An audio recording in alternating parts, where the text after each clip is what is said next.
mitigasi bencana daerah pesisir dan membangun resiliensi.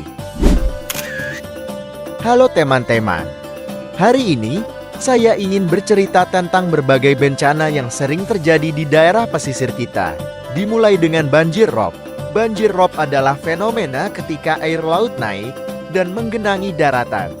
Menurut data dari Badan Meteorologi, Klimatologi, dan Geofisika BMKG, banjir rob sering terjadi saat air pasang maksimum, terutama saat musim hujan. Di desa saya, banjir rob seringkali membuat jalanan tergenang. Misalnya, pada bulan November tahun 2024 lalu, air laut meluap dan menyebabkan genangan setinggi 1 meter di beberapa rumah. Banyak warga yang harus mengungsi dan membawa barang-barang mereka ke tempat yang lebih tinggi. Hal ini menunjukkan betapa pentingnya kita melakukan mitigasi seperti membangun tanggul dan membuat saluran air yang baik. Selanjutnya, saya ingin membahas badai angin puting beliung. Badai ini adalah angin kencang yang bisa merusak rumah dan tanaman. Data dari Pusat Penelitian dan Pengembangan Cuaca dan Iklim menunjukkan bahwa badai ini sering terjadi di daerah pesisir, terutama saat musim peralihan. Pada bulan Maret tahun 2024 lalu, badai angin puting beliung menghancurkan puluhan rumah di desa kami. Banyak pohon tumbang dan listrik padam selama beberapa hari. Untuk mengurangi dampak badai ini, kita perlu menanam pohon-pohon yang kuat dan membuat bangunan yang tahan angin. Kita juga tidak bisa melupakan gempa bumi yang merupakan salah satu bencana alam yang paling menakutkan. Indonesia berada di cincin api Pasifik, sehingga sering mengalami gempa. Menurut data dari US Geological Survey, Indonesia mengalami sekitar 20.000 gempa bumi setiap tahun.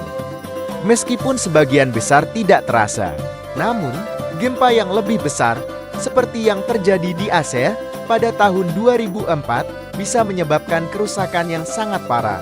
Di desa saya, kami telah dilatih untuk menghadapi gempa. Kami tahu cara evakuasi dan mencari tempat aman. Dengan demikian penting bagi kita untuk membangun rumah yang tahan gempa agar bisa melindungi diri kita dan keluarga.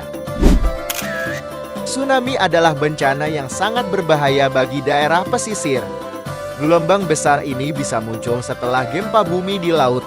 Data dari Badan Nasional Penanggulangan Bencana BNPB menunjukkan bahwa tsunami bisa mencapai ketinggian 30 meter dan menghancurkan segalanya dalam sekejap. Salah satu contoh yang paling mengerikan adalah tsunami yang melanda Aceh pada tahun 2004 yang menewaskan lebih dari 200.000 orang. Di desa saya, kami memiliki sistem peringatan dini untuk tsunami. Kami juga telah membangun tempat evakuasi di tempat yang lebih tinggi. Kita semua harus siap dan tahu apa yang harus dilakukan jika tsunami datang. Abrasi pantai adalah masalah serius yang dihadapi oleh daerah pesisir. Proses ini terjadi ketika gelombang laut menghancurkan tanah di tepi pantai. Menurut penelitian dari Universitas Diponegoro, Indonesia kehilangan sekitar 1.500 hektar pantai setiap tahunnya akibat abrasi di desa saya. Banyak rumah yang berada di tepi pantai terancam hilang karena abrasi. Untuk mengatasi ini, kami melakukan penanaman mangrove dan membangun karang buatan. Mangrove dapat membantu memperkuat tanah dan melindungi pantai. Kita semua harus berperan aktif dalam menjaga lingkungan kita agar bisa melindungi diri dari abrasi. Terakhir, saya ingin membahas tentang kekeringan. Meskipun kita tinggal di daerah pesisir, kekeringan juga bisa menjadi masalah, terutama saat musim kemarau panjang. Data dari Badan Pusat Statistik BPS menunjukkan bahwa pada tahun lalu, 30% wilayah Indonesia mengalami kekeringan di desa saya.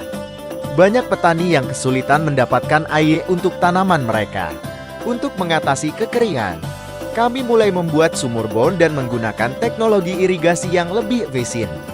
Kita semua harus belajar menghemat air dan menggunakan sumber daya dengan bijak. Demikian cerita saya tentang Mitigasi bencana di daerah pesisir. Melalui pengetahuan dan tindakan yang tepat, kita bisa membangun resiliensi dan melindungi diri dari berbagai bencana alam.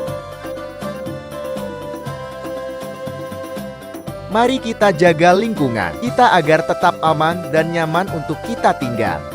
Terima kasih telah menyimak.